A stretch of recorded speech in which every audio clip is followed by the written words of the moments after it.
Welcome in to OutKick the show. I'm your fearless leader, Clay Travis. I hope all of you are having fantastic Wednesdays, wherever you may be across this great country or around the world. Just finished off Clay and Buck. A little bit of housekeeping. I'll be live tomorrow with OutKick, and then it is my 20th anniversary. My lovely wife, Laura, has made it 20 years with me, 3 kids, couple of houses, a lot of businesses. A lot of hours worked, lots of travel. So we are going to be away for my 20th anniversary with her, celebrating. And so I will not be doing shows Friday when I'm leaving on travel all the way through next week as we are celebrating that. So I will be back in time for NFL preseason in earnest, and certainly for the start of the college football season, which I cannot wait for.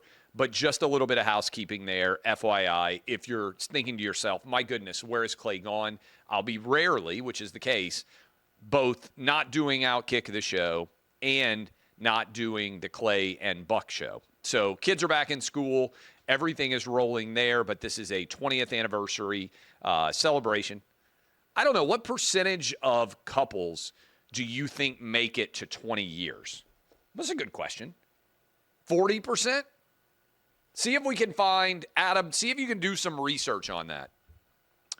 We know roughly half of all marriages end in divorce. My expectation is most of those divorces occur in the first 4 or 5 years of marriage. That's my guess. My guess would be once you make it to 20, knock on wood, your odds of divorce overall diminish significantly. Obviously, once you get to 30, I would bet there's almost no divorce because if you made it 30 years already, like what are the odds that you're suddenly going to get divorced after 30 years? I would think it's pretty low. My guess would be 40%. I've been thinking about numbers lately. My guess would be 40% of all marriages make it to 20 years or longer. That would be my guess, 40% roughly, because unfortunately you're going to have some deaths. A lot of people get married and don't make it to 20 because, somebody dies, things like that. I would bet 40% of marriages make it to 20 plus years. Is there a stat on that? Average length of marriage prior to divorce, 8 years. That doesn't really surprise me. That sounds about right. A lot of people get divorced rapidly. Maybe around the time that you have your first kid or prior to kids. So anyway, I would bet 40% make it to 20 years. Here's another good question for you. I'm curious, Adam, you can poll everybody in the room. What percentage, I'm 45, what percentage of men aged 20 to 50, so, by the time you're 20, you're a fully grown man for the most part. I know I'm going to get an email that's be like, I grew 9 inches when I was 21 years old, so you're wrong. But most people are fully grown. Most men are fully grown by the time we're 20 years old. So when I'm using 20, I'm using it as a rough approximation of full 20-year-olds. What percentage of 20 to 50-year-old men do you think can bench press their weight 10 or more times?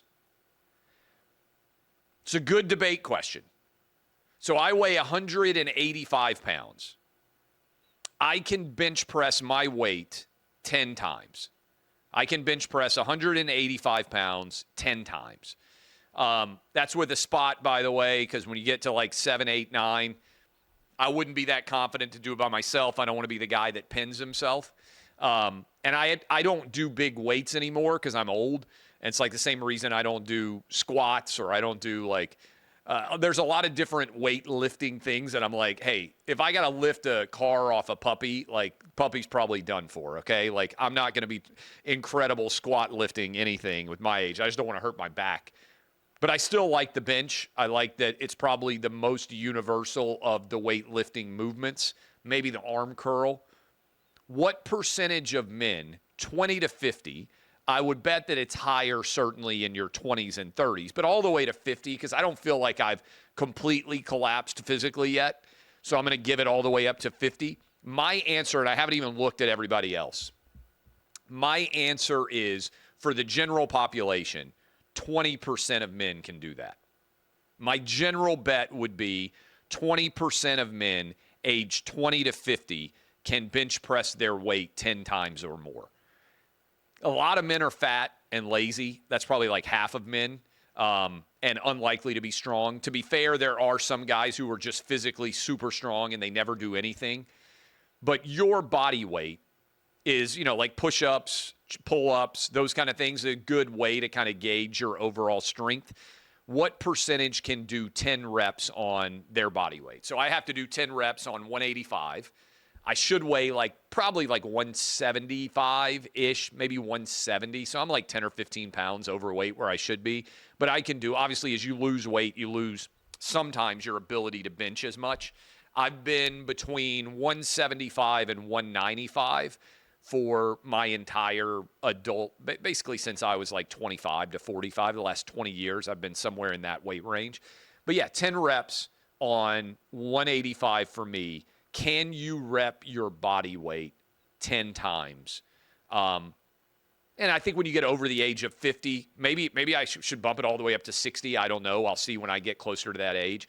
But I think you start to lose substantial amounts of strength. I don't try to max bench press anymore. I got up to, I think I got up to 260 one time was my all-time max bench press. I could do, trying to remember, is either I think I could do 6 reps on 225 was the best I ever got. Might have been 8. I can't remember exactly. But anyway, I could probably do 225 once or twice right now. But so anyway, that's a good test.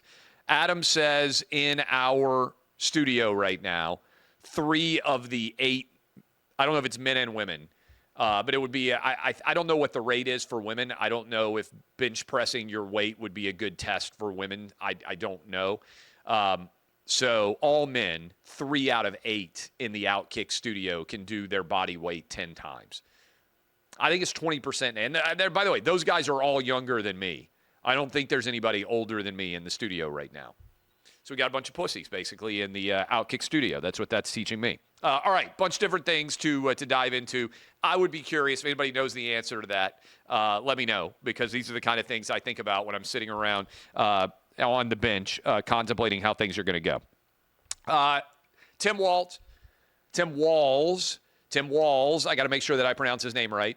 Tim Walz is the VP nominee for Kamala Harris. The race is tightening up. I have 3 reasons why I personally do not believe that Tim Walz is qualified to be the vice president of the United States. You guys know I'm voting Trump Vance. Straightforward.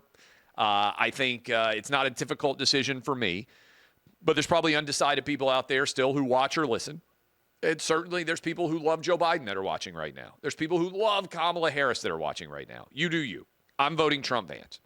There are 3 reasons why I think my own personal belief is that Tim Walz is not qualified to be the next vice president. 1, he failed on BLM. He allowed Minneapolis to burn. I believe the dollar figure is $500 million in damages, when all he had to do was call out the state guard, and they could have put down all of the rioting, all of the looting, all of the arson. The Minneapolis police precinct wouldn't have burned to the ground. So many different businesses owned by white, black, Asian, and Hispanic people in Minneapolis would not have been targeted and destroyed. He would have been able to enforce the law. He failed. He had a decision to make, and he decided to let anarchy and crime triumph over law and order. For that reason, number 1 for me, he failed when it came to protecting everyone in Minneapolis from the hooligans that rioted, looted, and pillaged in Minneapolis. That's number 1 for me. Second reason is he failed on COVID. And there are a lot of blue state governors that failed on COVID. Virtually all of them did. But he set up a snitch line to allow Minnesotans to be able to turn in each other if they found that there was a violation of COVID policy. And I think I've told this story before, but this is why when he's shows up in Philadelphia and he says, we've got a rule in Minnesota. It's mind your own damn business. I'm like, wait a minute. That was the exact opposite of the COVID snitch line that you put in place that had neighbors telling on neighbors. And I've told this story before. I think I've told it on this show. In the fall of 2020, I don't remember the exact date. You can look up the date if you would, Adam. When Alabama and LSU played, I believe it was in October of 2020, shortly before the 2020 election. I went out to go watch Alabama and LSU play at a local Nashville sports bar. And at that local Nashville sports bar, they were requiring in Nashville in the fall of 2020, it had to close at like 10 p.m. And so I was out there. Tommy Laren, who now works at OutKick, was there. She was not an OutKick employee at the time. The members of the band Lit, who are my own worst enemy. A lot of you will know that song. That's the theme song now of Clay and Buck. That's how we ended up picking it. I know those guys. They are fantastic. By the way, that game was played, December 5th of 2020. Is that right, Adam? Because they pushed back all of the start date that season, so everything was played later. Was that the final game of the regular season that year in the SEC? It may well have been. So it was even later than I thought. December 5th of 2020. The Popoff brothers, who are of the band Lit, bar is closing at like 10 p.m. as required by the authorities of Nashville. This wasn't just blue states. If you had a blue city, you had to deal with this. So the Popoff brothers say, hey, why don't you guys, everybody here who's watching games and having drinks in a crowded bar, they got Alabama LSU up on the Jumbotron. They said, why don't you guys just come back to our house? We'll put on some of the other games that are still going on that day, and you can have beers. And I don't know, there's probably 15 or 20 people that said, hey, that's cool, hopped in Ubers and got driven to East Nashville. Went in East Nashville into the house, hanging out there, having a great time. If you wanted to be outside by a fire pit, they've got they had a nice house in East Nashville. For those of you who don't know, East Nashville is just across the bridge from downtown Nashville, close to where the Titans Stadium is. If you've ever been to Nashville, that's the east bank of the Cumberland River. That is East Nashville. For those of you who don't know. That, by the way, was the second to last regular season game. They also played a game on December 12th. It was a crazy year, 2020. And so we're in the house hanging out. There's 15 or 20 of us. It is not a wild party. You wouldn't know that many people were at the house because almost everybody arrived in Uber. Knock on the door. The police have been called because the Popoff brothers are violating COVID number of people that can be at your house regulations in the city of Nashville. They arrested and charged with a crime the Popoff brother who was hosting that party. Tommy and I are in the house. There's probably, like I said, 15 or 20 people there. Get in the car, drive back to Williamson County where I am, get in an Uber.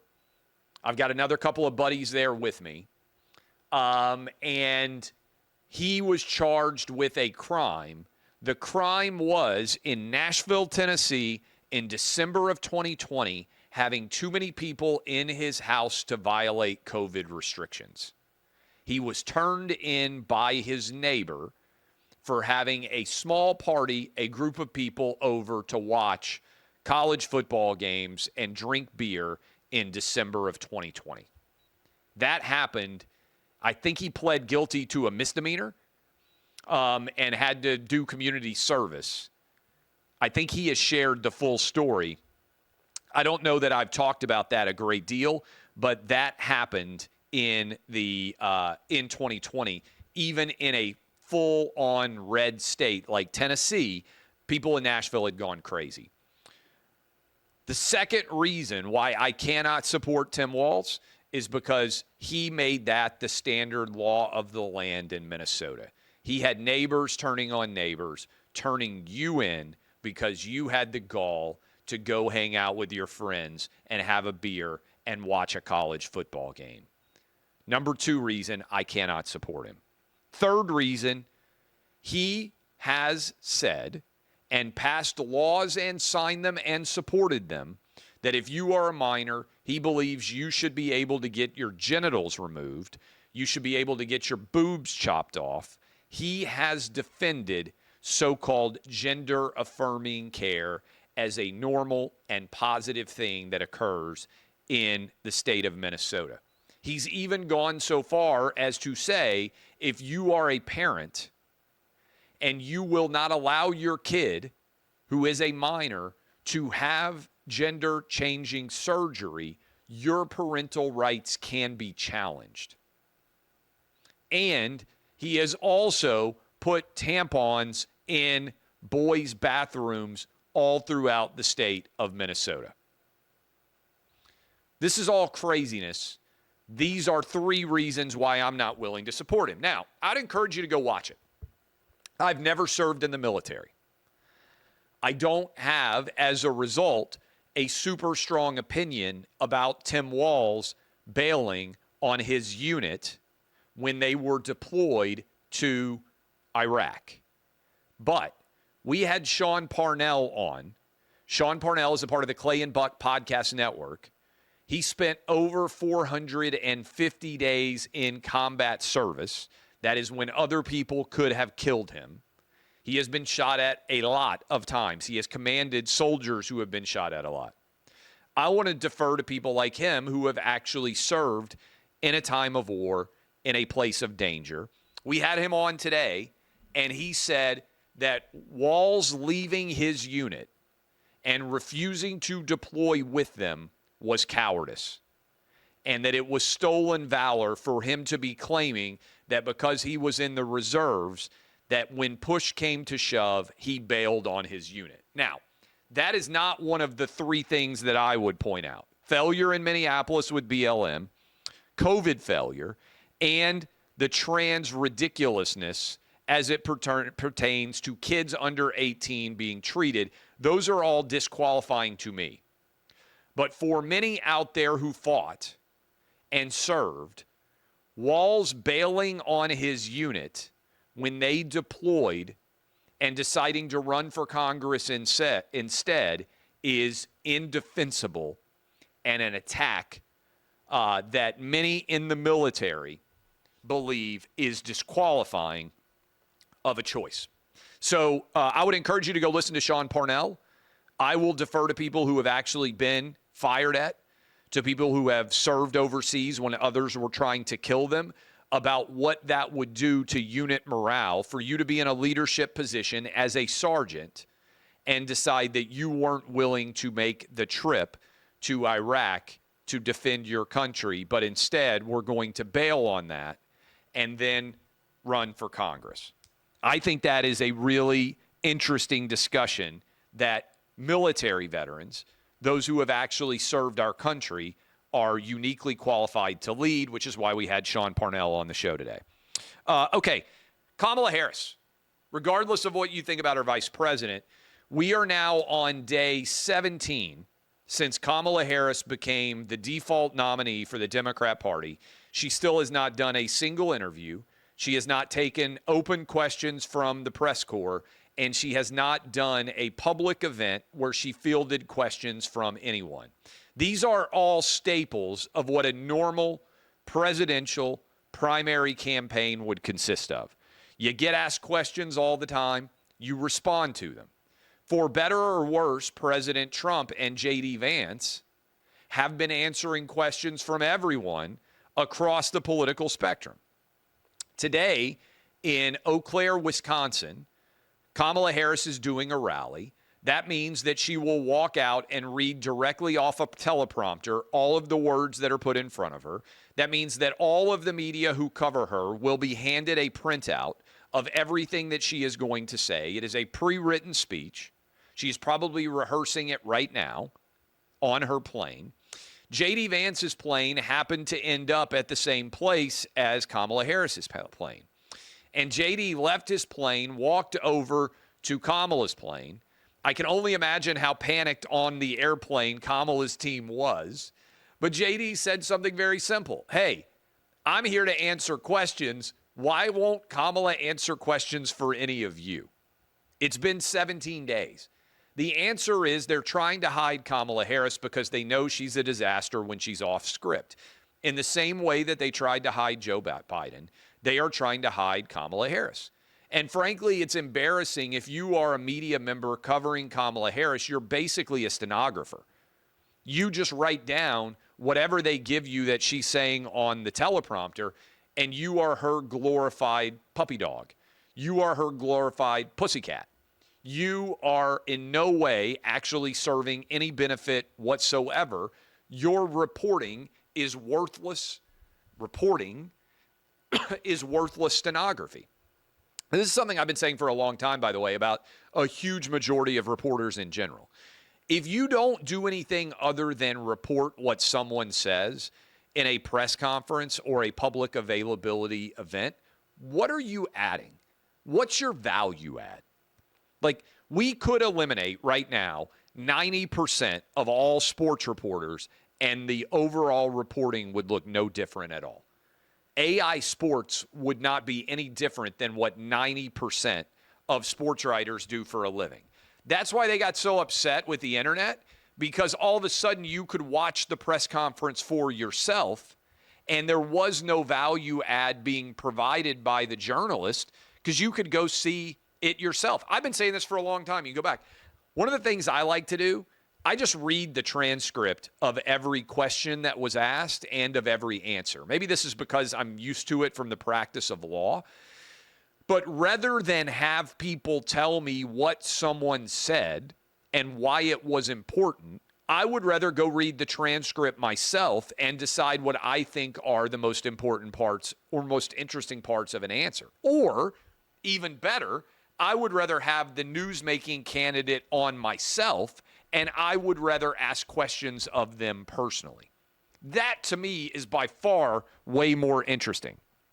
So I bring up all of this to say J.D. Vance is calling out the media for basically being worthless stenographer stooges of Kamala Harris and providing no value. I would even take it a step further. I just said this on Clay and Buck. Why not have J.D. Vance actually follow around Kamala Harris everywhere she goes and do press conference availabilities from the airport with her airplane in the background, saying he'll answer any question, anytime, anywhere, any place from any media member, and asking why Kamala Harris isn't doing the same. Remember, Kamala Harris in Atlanta got up on the stage and taunted Donald Trump and said, if you have something to say it to my face. Well, first of all, it's weird. Okay? But J.D. Vance tried to say things to Kamala's face, and instead they hit on the airplane. Now, I would love to see the panic on Kamala Harris's airplane as they recognized that J.D. Vance was walking across the tarmac, bringing actual media to her. I love this idea. I would play it up. I would do it more. I would hold public events everywhere Kamala goes. I would send J.D. Vance. I would set up press conference availability, and I would say I'll answer any question. And by the way, I would invite all of the media that are there ostensibly to cover Kamala Harris to come to my event instead and say, unlike her, I'll answer questions on an unscripted basis, because by embarrassing them and pointing out how useless they all are, you force them to cover the fact that Kamala Harris is trying to run the Joe Biden hide in a basement campaign, but without the excuse of COVID, and without, unlike Biden, ever having gone on the road and actually won the nomination herself. Look, the reality is, if Kamala Harris had to run in a primary campaign, I do not believe she would have been the nominee in 2024 because the more time Americans spend watching her and listening to her, the less they like her. If that weren't true, then you would have your candidate out talking to as many different media outlets as possible. Instead, they're hiding Kamala. Final thought here, Thursday edition of the program. Jim Harbaugh has, and I think this is pretty significant, Jim Harbaugh has decided that he doesn't care what's happening now with the NCAA. The NCAA is still investigating Jim Harbaugh in Michigan, and now they're trying to punish him for what happened during COVID for hosting inappropriate contact with recruits and all these other different things. I'm sorry, I'm completely over the NCAA. We now have players being paid. I think the NCAA is an absolutely worthless organization, and I think it should cease to exist. I hate bureaucracies in general. I hate bureaucracies that try to boss people around even more. I am very anti-NCAA, and I have been for a long time. I think it's a predominantly worthless institution. But the fact that they're trying to punish Jim Harbaugh for not following COVID-era rules, which were total garbage and worthless, is crazy.